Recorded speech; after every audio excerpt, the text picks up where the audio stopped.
Hey everyone, it's Paul here, and hopefully you saw a video that I posted recently about completing this set of dining chairs. And while this project is fresh in my mind, I wanted to share with you some of the key things that I learned. I'll break it out into 5 tips to help you if you're going through this same process of thinking through, should I build my own dining chairs, and if so, what do I need to be prepared for? So 5 things come to mind. I'm going to start out talking about the back angle.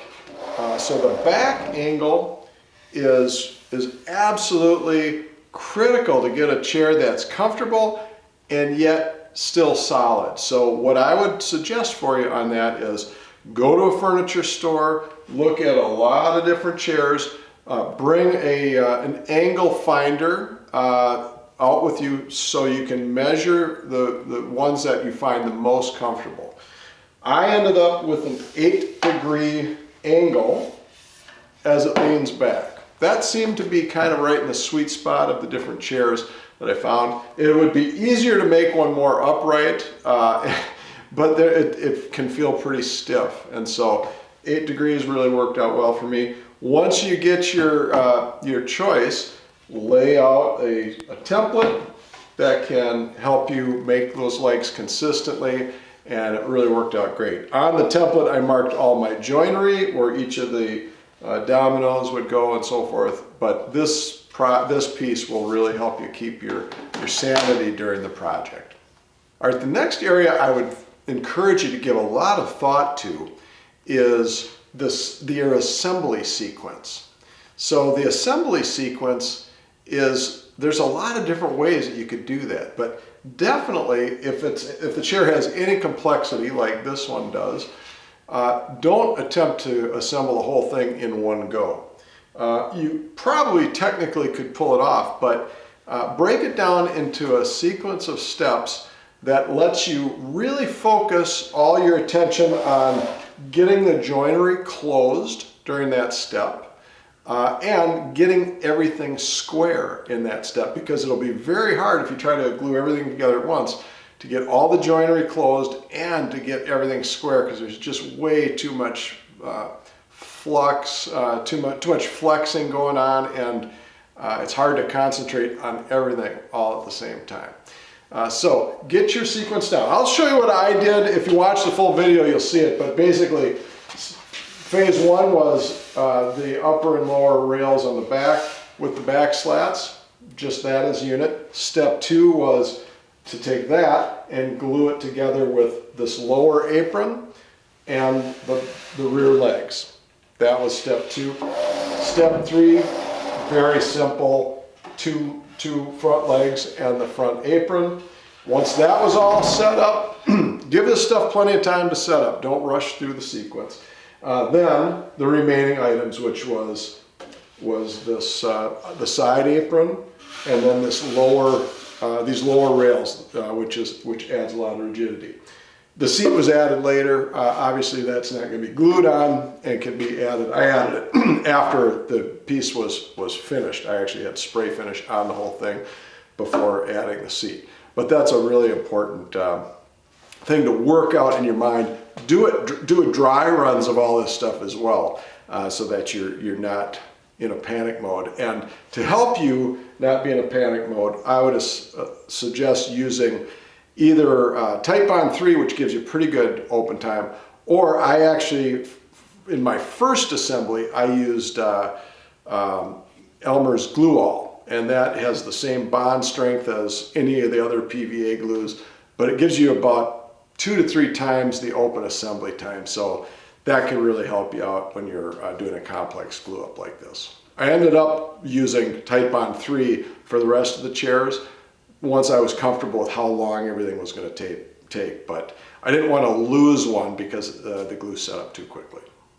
All right, the third area I want to emphasize is the strength of the joinery on this project. These chair projects are going to withstand more torture than anything else that we as woodworkers put together. So it's going to be important to use good mortise and tenon joinery throughout, but also I would advocate sort of a belt and suspenders kind of approach. So If the good mortise and tenon joinery is the belt, then your suspenders are going to be additional things to strengthen, such as a lower support rail system. This has a double rail across the bottom. That adds a lot of rigidity and resistance to racking, which is going to be the thing that's going to accelerate and really destroy your joints. The last thing you want to do is have to repair joints in the chair. I have done it. You guys have probably done it as well. On antiques, I've done it, and it's not a lot of fun. I don't want my daughter to have to ship these chairs back to me because they're falling apart. So I also will point out the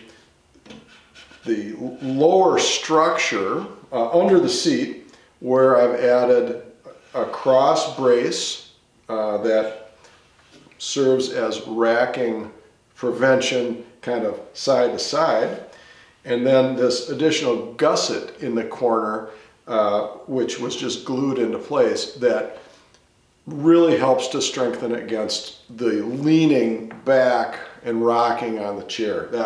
Those two things are really going to add so much additional strength. They cost nothing. They really don't add much weight to the cost. They don't take much time to add. So I would really consider strengthening up underneath that seat as much as you possibly can. All right, number 4 area is something that, something you can kind of get away with in other furniture projects or other types of projects in general, is little hairline cracks here and there that if they're not unsightly, throw a little super glue in and it's probably never going to bother you.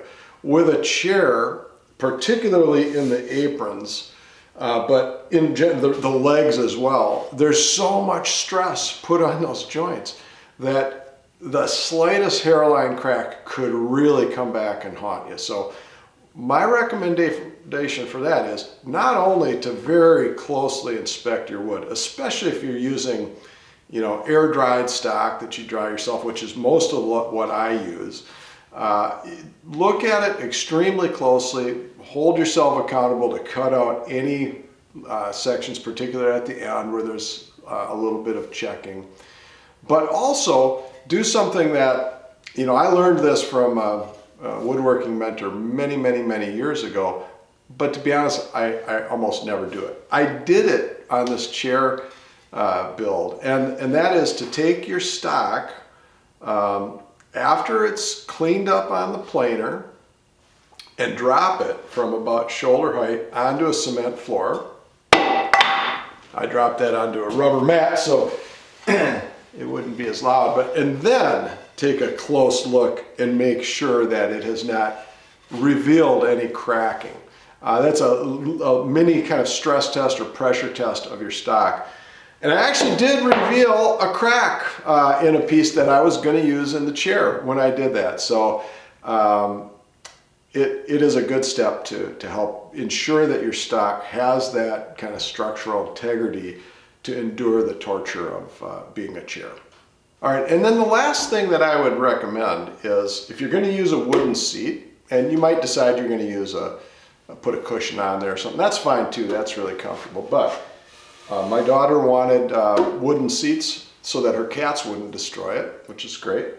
And I was then sort of faced with this decision: should I sculpt it out and make it more comfortable for sitting, or just leave it flat? I see a lot of DIY chairs and the seat is flat. I don't enjoy that very much if I'm sitting in a chair that's flat. When I went and looked at the furniture store to kind of look at back angles and so forth, sat in a bunch of chairs. I sat in a couple that were flat, and there's just no comparison. It's so much more comfortable to have a scooped seat. So what I'd tell you is that I was sort of intimidated by that, and there's a lot of ways I see people doing that. Various different hand tools for scooping it out.